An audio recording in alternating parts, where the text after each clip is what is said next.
बिहार में पहले चरण का मतदान संपन्न हो गया, लेकिन मतदान संपन्न होने के साथ ही वो बहुत सारे आरोप जो हर चुनाव में लगते रहे कि स्ट्रांग रूम जहां पर ईवीएम मशीनें वोटिंग के बाद में रखी जाती हैं, वहां स्ट्रांग रूम का सीसीटीवी बंद किया जा रहा है। आधी रात को पिकअप गाड़ी वो घुसती है और अभी तो 6 तारीख को वोटिंग हुई थी, आज 8 तारीख है, यानी ये 2 ही रात बीच में जो बीती हैं और इस बीच में सीसीटीवी बंद होने के ये आरोप, ये शिकायतें फिर से लगने लगी। एक बार जरा ये तस्वीर देखिए आप। आरजेडी ने ये तस्वीरें शेयर की हैं और ये तस्वीर शेयर करके आरजेडी की तरफ से, वीडियो शेयर करके आरजेडी की तरफ से आरोप लगाया गया है कि अलग अलग ही विधानसभाओं का सीसीटीवी वो बंद किया जा रहा है। वैशाली जिले के हाजीपुर स्थित स्ट्रांग रूम में बारी बारी से विभिन्न विधानसभाओं का सीसीटीवी बंद कर दिया जाता है। मध्य रात्रि पिकअप वैन घुसती है और निकलती है। इलेक्शन कमीशन जवाब दे। देश का सबसे बड़ा वोट डकैत कई दिनों से प्रचार के बहाने बिहार में डेरा डाले हुए है। चुनाव आयोग के अधिकारी उसे होटल में जाकर के रिपोर्ट करते हैं। दिल्ली से बड़का वोट ठग प्रतिदिन बिहार आकर ध्यान भटकाने के लिए उल जुलूल बकवास करता है ताकि गोदी मीडिया की मदद से वोट चोरी और असल मुद्दों से ध्यान हटे। लेकिन बिहार अब की बार इन 2 बाहरी ठगों को हर प्रकार से कड़ा सबक सिखाएगा। ये 2 बाहरी लुटेरे गणतंत्र की जननी बिहार से ही लोकतंत्र को खत्म करना चाहते हैं। बिहारी ऐसा हरगिज नहीं होने देंगे। देखिए कैमरा 5 मिनट से बंद है।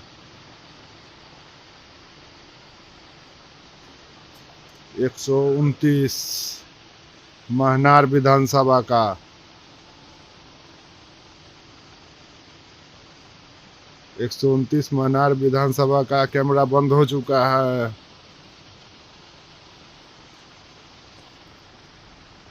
नाइट का 11:53।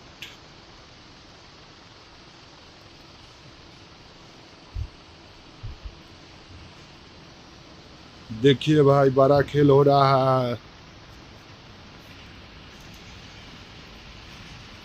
देखिए पिकअप निकल रहा है, यही पिकअप निकल रहा है। 11:53 हो रहा है। अभी कैमरा बंद हो चुका है और एक पिकअप निकला है अंदर से।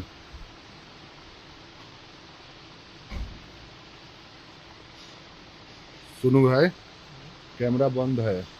वो तो कोई मतलब नहीं है?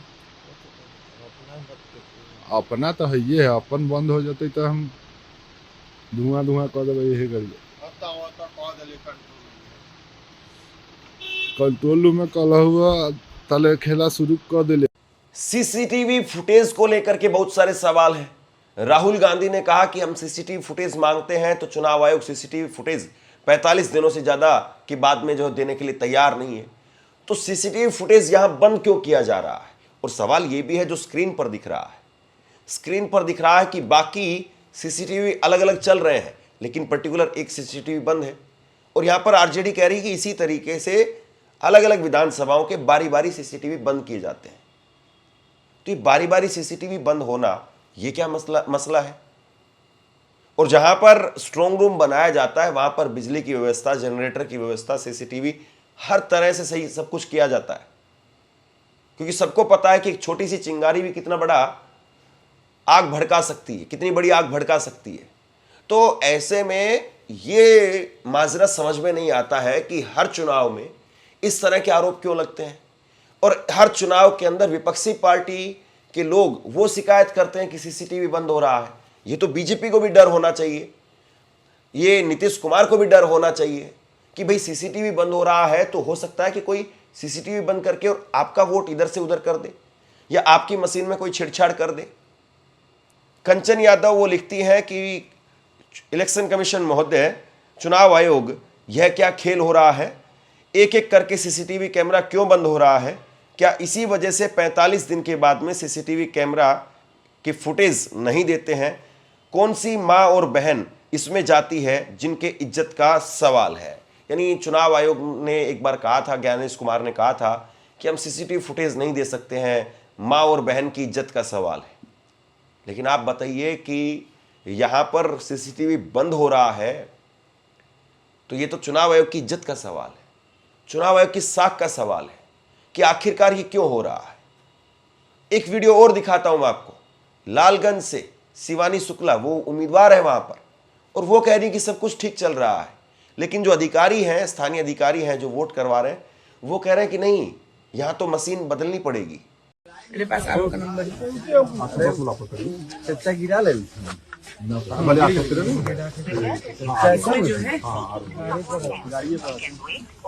ये बूथ नंबर क्या है? 361।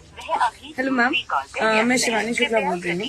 मैम 361 नंबर बूथ है, वहाँ पे सब कुछ सही है मैम, ठीक है, कोई प्रॉब्लम नहीं है, ना ईवीएम में प्रॉब्लम है ना बीयू में प्रॉब्लम है। एक मिनट सर, पर आते हैं एक मुकेश नाम के सर, और वो पूरा का पूरा सिस्टम है चेंज करने के लिए रेडी।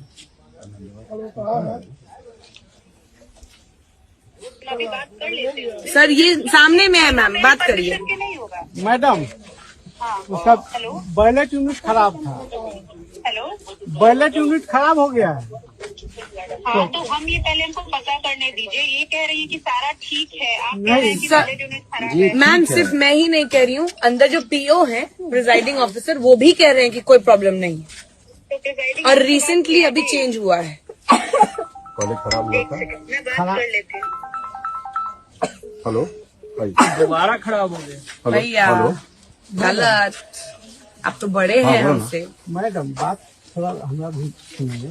ठीक है ठीक है। समझाइएगा सही से तब न सुनेंगे। सुनिएगा तब। बताइए अभी हम लोग पटेरा में हैं। आदेश हुआ था कि कहाँ से, ऊपर से कंट्रोल, कौन ऊपर? Control room. बात कराइए मेरा।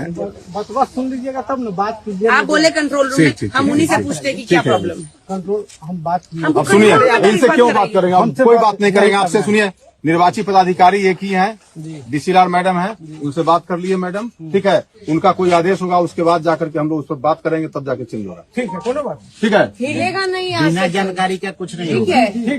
कोई कुछ नहीं भी जाएगा। बोल दे, जब तक मेरे से आप लोग बात नहीं कर लीजिएगा कि मैडम ये हो रहा है और हम हाँ नहीं कर देंगे, तब तक यहाँ से कुछ नहीं बदलेगा। ठीक है, ठीक है। ठीक है, आप लोग अंकल का खातिरदारी करिए, अच्छा से हमको चाय पिलाइए, उनको बैठाइए, ठीक है, चाय पिलाइए। सर चलिए, हम चलते हैं, अब बिना मतलब के कोई चीज नहीं बदलना चाहिए, बस हो गया सर। जब खराब इनको चाय पिलाइए। अरे यार प्यास लगा। आधा चुनाव पूरा हो चुका है, आधा चुनाव बाकी है। आधा चुनाव जो हो चुका है उसके वोट वो सुरक्षित रखे जाने बहुत जरूरी है, और आधा चुनाव जो बाकी है उसमें वोटिंग कैसे और बढ़े, इस बात को लेकर के सबका प्रयास होना चाहिए। चुनाव कैसे निष्पक्ष हो, इस बात को लेकर के प्रयास होना चाहिए। और आधा चुनाव जब संपन्न हो गया है तो कौन कहां पर है, किसको खतरा महसूस हो रहा है और कौन सुरक्षित हो गया है। क्या वाकई आधा चुनाव जब हो गया है 121 सीटों पर, तो क्या 121 सीटों पर बीजेपी को, जेडीयू को, नीतीश कुमार को यह मैसेज चला गया है कि आपके लिए माहौल अच्छा नहीं है, या फिर तेजस्वी यादव को यह मैसेज मिल गया कि उनके लिए बहुत जबरदस्त माहौल है।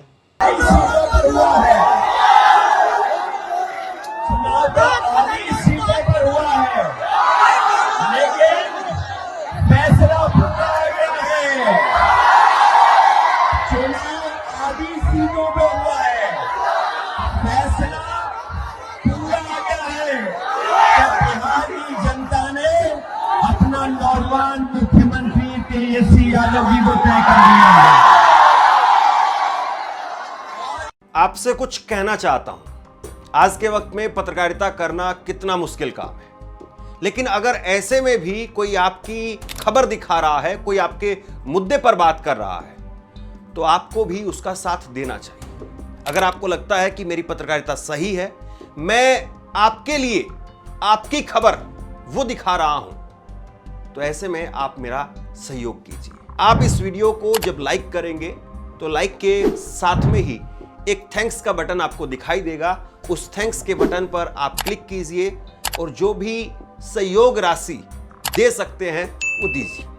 दूसरा, आप चैनल को ज्वाइन कर सकते हैं और चैनल को ज्वाइन करके भी मुझे मदद कर सकते हैं। पिछले करीब करीब 10 साल से 5 साल से ये आरोप इस तरह के बहुत बार लगते रहे हैं कि चुनाव के अंदर वोट चोरी हो जाती है या चुनाव में सीसीटीवी बंद करके ईवीएम बदल दी जाती है, ईवीएम में छेड़छाड़ कर दी जाती है। इस तरह के आरोप पिछले 5-10 साल से खूब लगते रहे, लेकिन इस बार तो एक नया माजरा निकल करके सामने आया है। जरा तस्वीर देखिए कुछ स्क्रीन पर आप। ये एक ही व्यक्ति कभी उत्तराखंड में वोट कर रहा है, कभी बिहार में वोट कर रहा है, कभी वो 2025 में बिहार में वोट करने के लिए आता है तो 2019 में उत्तराखंड में वोट करने के लिए चला जाता है, फिर वो 2022 में उत्तराखंड में वोट करता हुआ फिर से पाया जाता है, फिर उसके बाद में वो उत्तराखंड में 2024 में वोट करता हुआ पाया जाता है। ये माजरा क्या है? इस तरह के लोगों की बाढ़ क्यों आ गई है, जो उधर भी वोट कर रहे हैं, इधर भी वोट कर रहे हैं, इधर भी है, वहां पर भी है, यहां पर भी है। अब जाहिर सी बात है इसके पीछे एक वजह हो सकती है कि पलायन हो रहा है। पलायन के समय पर जो जागरूक वोटर हैं वो अपना वोट इधर से उधर करवा लेते हैं, लेकिन ये पर्टिकुलर एक पार्टी के क्यों मिल रहे हैं ज़्यादातर लोग, ये बहुत बड़ा सवाल है। एक तस्वीर और देखिए आप, और ये कोई सामान्य नागरिक नहीं है, ये सांसद है और इनकी दोनों उंगलियों पर जरा गौर कीजिए। ये सांभवी है, सांसद है ये, और ये जब पोलिंग बूथ पर गई तो अपने पिता के साथ में फोटो खिंचवा रही थी, और जब फोटो खिंचवाई तो एक बार एक उंगली ऊपर की, उस उंगली पर भी शाही का निशान लगा, दूसरी बार दूसरी उंगली ऊपर की तो दूसरी उंगली पर भी शाही का निशान लगा। अब आमतौर पर कोई भी वोटर जाता है वोट डालने के लिए तो उसकी एक ही उंगली पर शाही का निशान लगता है, यहां दोनों उंगलियों पर शाही के निशान लगे हुए थे, और इस पर जो है वो वीडियो वायरल हो गई। ये वीडियो जो है वो वायरल हुई तो इसके बाद में चुनाव आयोग का इस पर जवाब आया है। चुनाव आयोग ने इस पर जवाब देते हुए कहा है कि सोशल मीडिया पर ऐसे वीडियो वायरल हो रहा है। 182 बांकीपुर विधानसभा का मतदान केंद्र 61 वहां का ये वीडियो है, और वहां पर यह स्पष्ट किया गया है कि मतदान कर्मी के द्वारा भूलवश दाहिने हाथ की उंगली में शाही का निशान लगा दिया गया, और पीठासीन अधिकारी के हस्तक्षेप के पश्चात में बाएं हाथ की उंगली पर शाही का निशान लगाया गया। यह स्पष्ट है कि शांभवी ने 182 बांकीपुर विधानसभा के मतदान केंद्र 61 में वोट किया है, और एक ही जगह पर उनका जो है वो वोट हुआ है। ये चुनाव आयोग की तरफ से सफाई दी जा रही है। अब कम से कम उनको तो इतना पता ही होना चाहिए था जो सांसद है, चलिए अंदर कुछ गलती हुई थी उसको सुधार दिया गया, तो बाहर आकर के कैमरे पर तो वो एक ही उंगली दिखाती, पहले ये दिखाई फिर ये दिखाई, पहले ये दिखाती फिर उनके पिताजी ने कहा कि नहीं नहीं ये उंगली दिखाओ क्योंकि वो पुराने नेता है। ये क्या चल रहा है? दिल्ली में राहुल गांधी ने प्रेस कॉन्फ्रेंस की वोट चोरी को लेकर के, और उसके बाद में कांग्रेस ने मोर्चा खोल दिया है। देश भर में अलग अलग जगह पर वोट चोरी को लेकर के चुनाव आयोग की शव यात्रा निकाली जा रही है।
और इसके बाद में दिल्ली पुलिस ने कांग्रेस के कार्यकर्ताओं को बड़ी संख्या के अंदर गिरफ्तार कर लिया।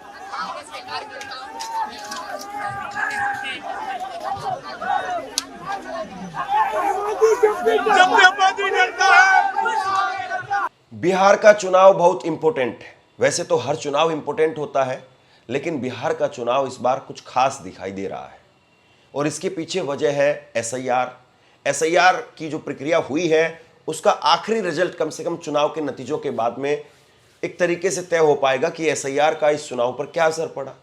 दूसरी बड़ी वजह यह है कि यह ज्ञानेश कुमार का पहला चुनाव है। बिहार का चुनाव ज्ञानेश कुमार का पहला चुनाव है।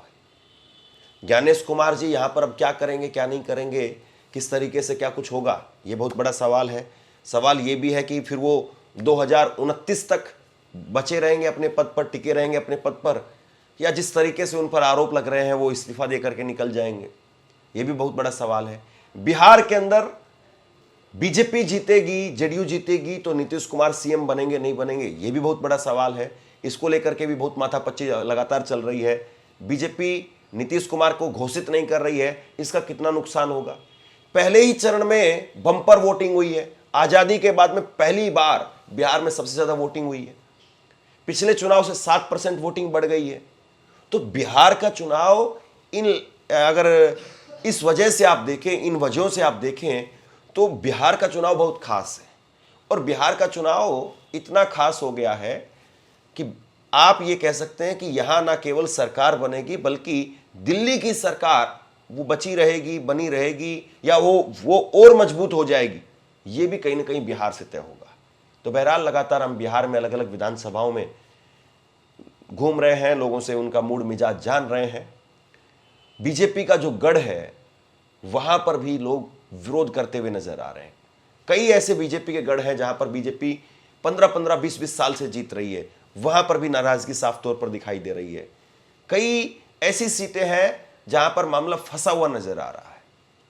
प्रधानमंत्री नरेंद्र मोदी आज भी रैली कर रहे हैं, कल भी रैलियां हैं। कल शाम 5 बजे प्रचार प्रसार थम जाएगा और देखते हैं कि दूसरे चरण के चुनाव में कौन कितना भारी पड़ता है। आप क्या सोचते हैं नीचे कमेंट बॉक्स में लिख करके जरूर बताइए। इस खबर को शेयर कीजिए। धन्यवाद।